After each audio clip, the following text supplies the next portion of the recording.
Welcome and take a transformative journey into the Lunawolf Woods of Wisdom.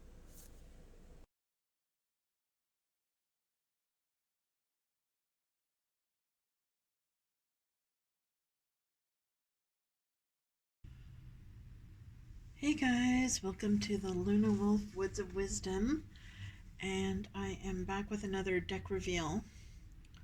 So this one is quite different. It's called Portals of Presence, and it's by Deborah Koff Chapin, and it is released by or published by the Center for Touch Drawing, and this is Faces Drawn from the Subtle Realms.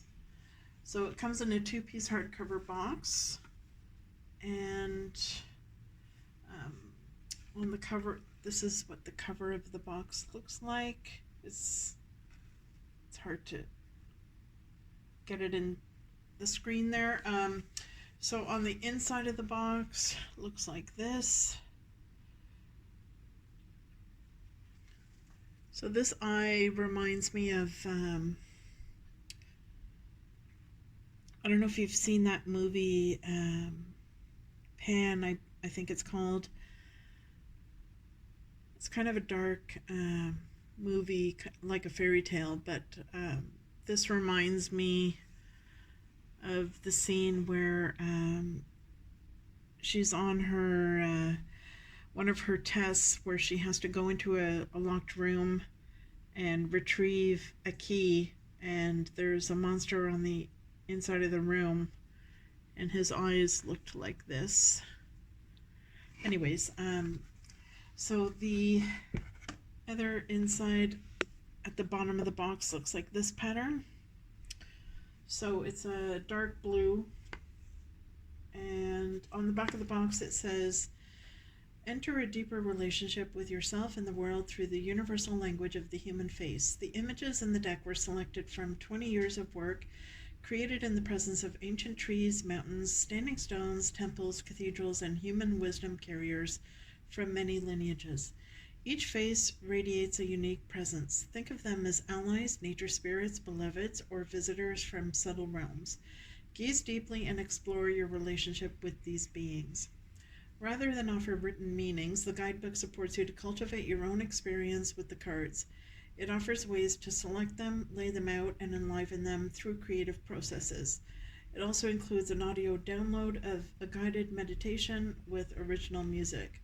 Use it to hold sacred space while you work with the cards. Portals of Presence can be combined with previous decks, Soul Cards 1 and 2, each deck bringing a new dimension to the other.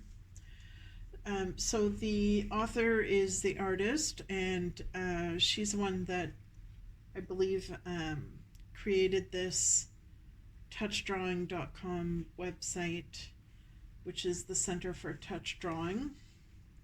So just like it sounds, her artwork is done by actually touching the paint with her fingers and moving it around into different patterns, which eventually resemble different faces of different cultures. And so I found that quite a unique concept, especially because I like to draw portraits, so this appealed to me to have a deck full of different portraits with different emotions, and especially because I feel like these faces are a good way of connecting with trees and nature, and fairies and that kind of a realm. So just briefly about the artist, says she is a artist, author, vocalist, sound healer, and group facilitator. She's been developing the process of touch drawing since she came upon it in 1974, and she has tapped into a universal level of the human soul. She has created other decks, Soul Cards 1 and 2, as well as this one, and she's the author of Drawing Out Your Soul and the Touch Drawing Facilitator Workbook, and she has also published 5 Soul Touch coloring journals.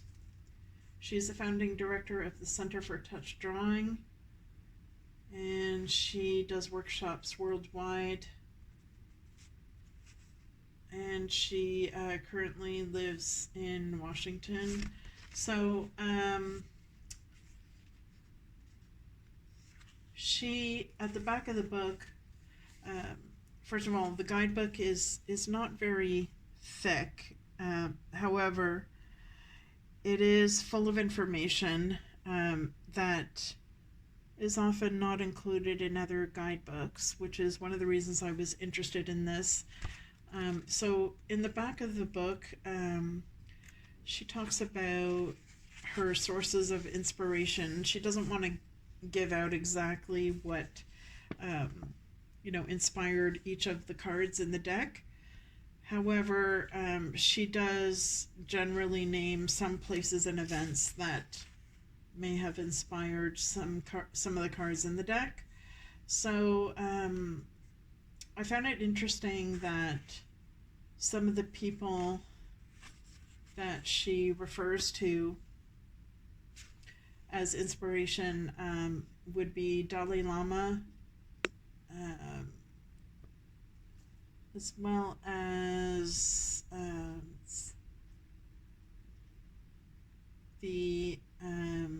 a shaman in Ecuador. And she also names the spirit of George Floyd, which I found interesting.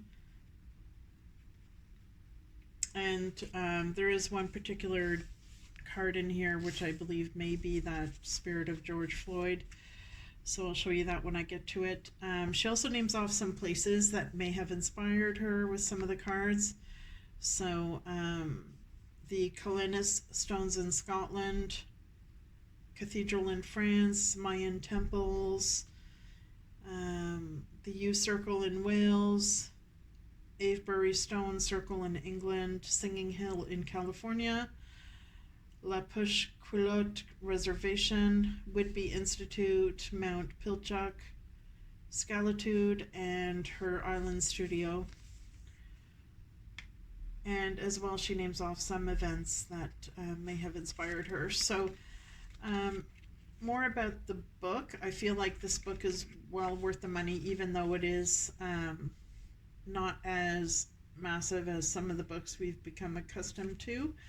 I feel like the information in here is really valuable because she talks a lot about different methods and approaches that you can use with these cards that you can also extend to your work with other oracle decks as well. So she talks about centering and grounding, about gazing at the card image and gazing at the back of the cards, and how to explore the deck. So selecting the portals and different ways you can use it for divination reflection as a portal pool. And she goes on to describe how to do gazing and visualization for a particular card. So the way she describes it, it's almost like the process of scrying. So you're looking at the card for a while and allowing any thoughts or feelings or emotions from the card to develop. And she encourages you to create your own meanings, which are more personal for each of the cards. So in her guidebook, she doesn't go into what the meanings of the cards are because she wants you to develop that yourself. And she talks about creative exploration with the portals, so you can use writing, verbal processing, movement and touch, mirroring, breathing and vocalizing, image making, connecting with the natural world, and creating an altar with the cards, as well as photographing the portals in nature, and dream incubation right before you go to bed. Have the card with you so that it can inspire you to be dreaming about it and for messages to come to you in your dreams. So I found that really worthwhile, her description of those approaches. So I feel like that's worth the cost of the guidebook in itself, even though she doesn't give the meanings of the cards. which is good in a way because it forces you to use your own intuition instead of relying on what the artist or what the author says. She also talks about how to combine the cards with her other decks, and how to create your own portals with drawing yourself. And she describes how the portals or presence came into being in the first place. So that I really found interesting. So we'll get into the cards themselves. They are very large cards, and they are gloss, which I'm fine with gloss. I actually prefer glossy cards because they slide easier. So I find them easier to maneuver than the matte cards, but I know some people don't like that for filming purposes. So this is the back of the card. So it's a dark blue, not really a navy blue, but almost navy blue, kind of a grayish blue, and little spheres or circles here. Almost looks like it was scribbled, and it's in an egg shape. And these are massive cards, so I've got medium-sized hands, and it pretty much takes up almost my entire length of my hand. So these are a little bit tricky to maneuver with for shuffling. I would use an overhand shuffle. However, because they're large, it really allows the emotion and the art to come through and to connect with the cards to get your own meanings. So I think it is a good thing that they are bigger in size for that reason. So they're not numbered. They're borderless, as you can see. And I'll do a quick flip through. So here we go.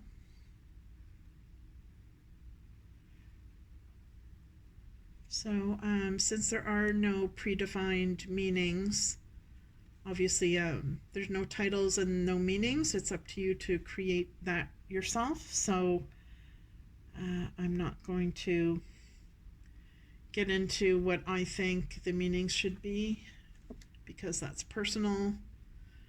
But I guess I'll just comment on the art style. I think it's really unique and different. And as you can see with this card, I think there's many different interpretations you can have for each card. And they're quite emotional, and the faces are quite unique. And I find, for me anyways, the artwork kind of has a tree vibe to it. Like these rings around the face, to me, resembles the ring around a tree, or this could be a hole in the tree that you're looking at. So to me, they almost resemble spirits that are living inside a tree, or it could be, as she mentioned in the book, these could be spirits representing a place that she has brought to life in the form of a face, or it could be a spirit inhabiting an object. So really it could be whatever you think it is.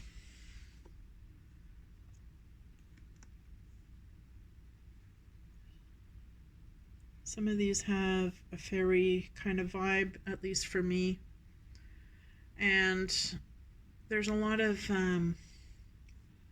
almost like hidden symbols or other kind of images, because the artwork is very layered. It may be hard for you to tell on camera, but there's a lot of layers in the paint, and for that reason it almost gives it like a ethereal ghost-like vibe where you can pick up images in the background.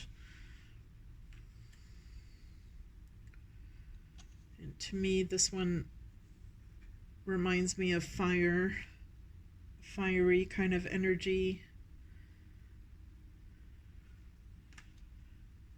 So a lot of these have like a blue tone, a bluish grayish tone. So that's basically the color palette: blue and green, gray, white and black.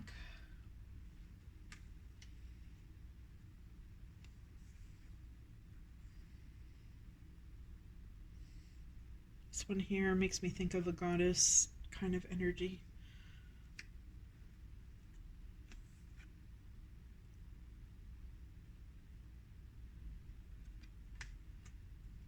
And this one here makes me think of Pan.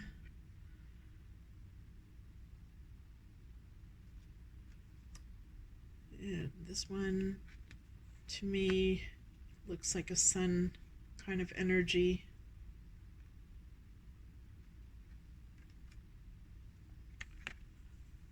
And this is the image that was on the inside of the box.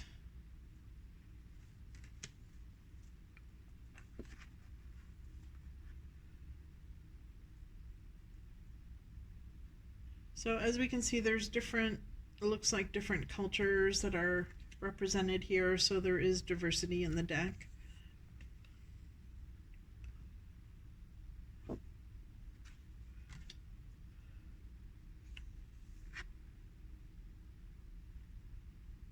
And this is what I was referring to about the different layers. I don't know if you can see it, but there's like some white lines here.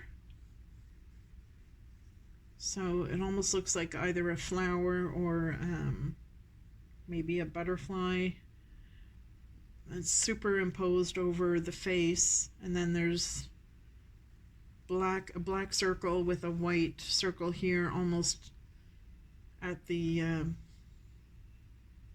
third eye position. Interesting.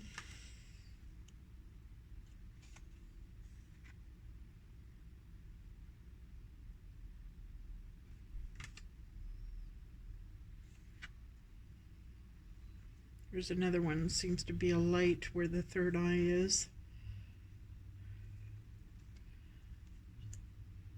So some of the faces, as you can see, are rather unusual, almost like it's a mythical creature,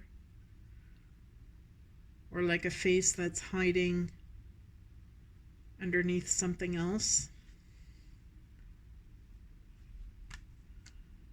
This one to here reminds me of an owl for some reason.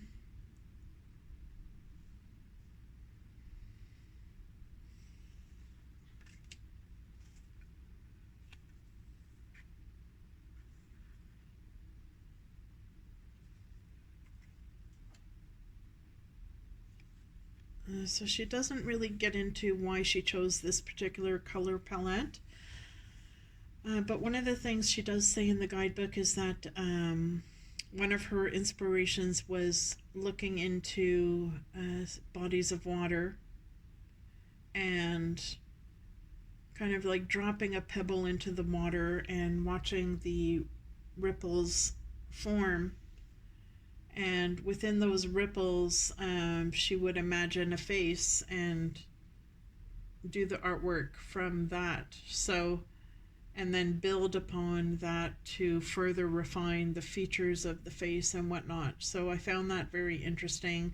And it does, you do kind of get that feeling with some of these that you're gazing into something, but that there's other things beneath the surface, almost like you're looking into a pool of water.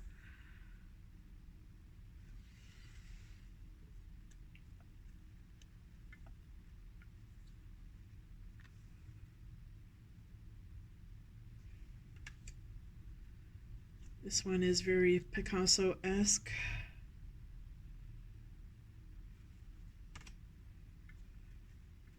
This one here makes me think of a nun for some reason.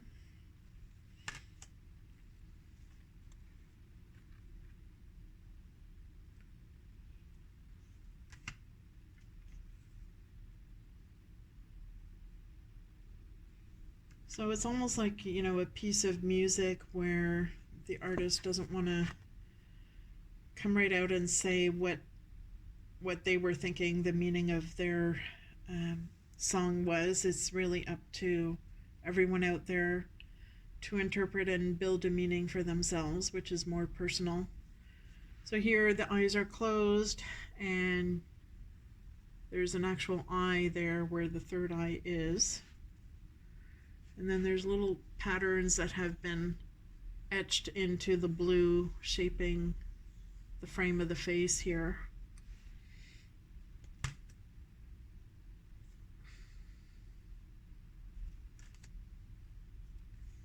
This almost looks like a halo or an aura in the background.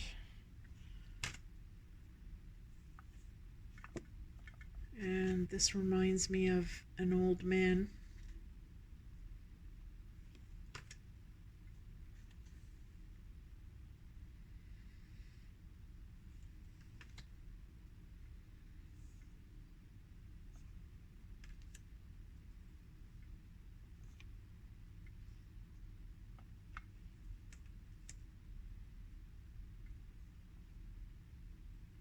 This one reminds me of the moon.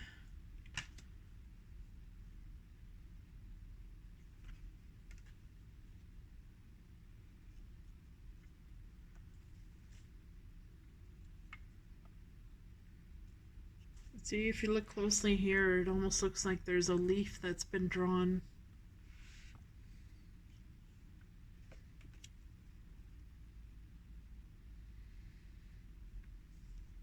You know, and some of these, like this one here, it almost looks like an alien being, so it really could be anything.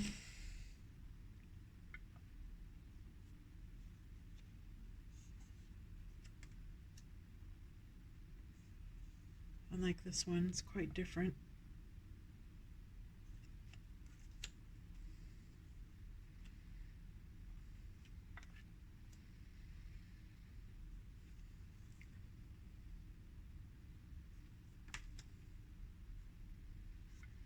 So I haven't tried touch drawing myself, but after looking at these, it's inspiring to give it a go.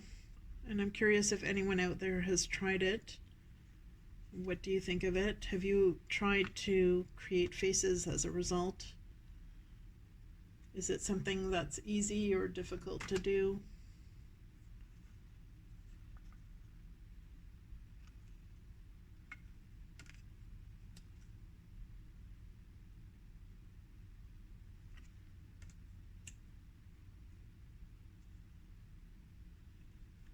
So, as we can see, there's a lot of different emotions depicted here, which is good for oracle card reading. And it's the kind of thing where you can use it repeatedly and not get bored with it, because every time you look at it, you may notice different things in the card, and as a result you develop different meanings over time. So like this one here, look, there's a fish and then there's a bird here with lots of rings around.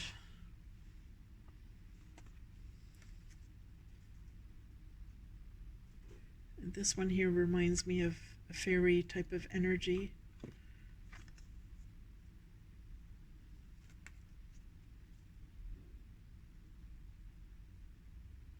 This is interesting.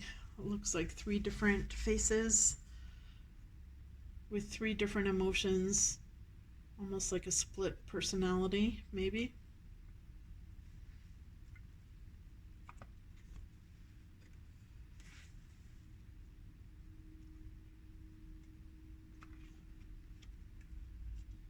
So you get a lot of cards in this deck, which is good.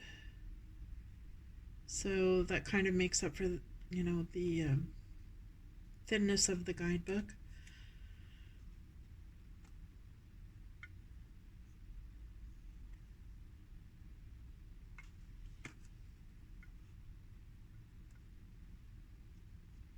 It's taking a bit longer with this video just because there's so many cards.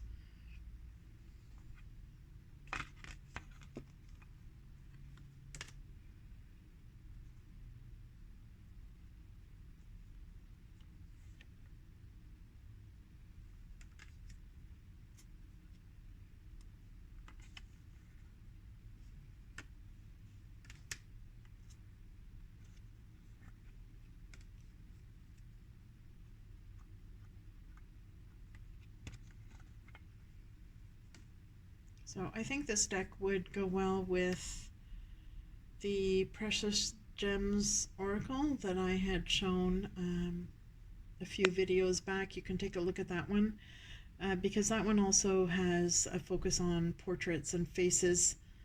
So even though they're very different styles,